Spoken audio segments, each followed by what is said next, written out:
Dinav malen kevde Deng beş kilam dike Çiruken bavu kalanji Diretene gotin Goven bides Dafti devrete gevandin Temburlu destan Strana medben ujen Kira sofistan rengin Şalu şapikle her ser Kilim nakşlı malan Asnameye menişandı de Çaylı sersini Şevdire jele dilgerme Mevani rezu kher Vene yejiyan meye Sen eminake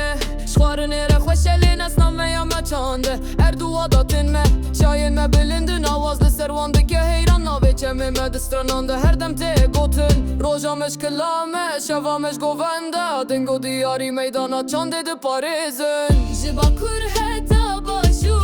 jiro java heta rojilat nave kur dil hemu derdi em yakın heval govendli meydan temburlu destan acire nuroze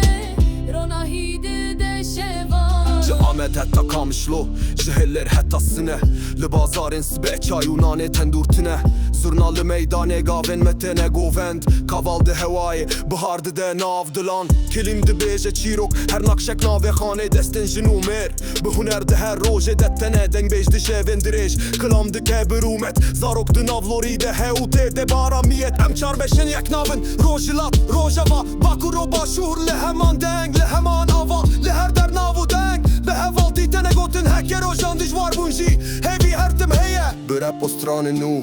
Em peyama kharadın Jiçi ay bo başare Çande menu jendikin agire nuroze te tarihime derdi keve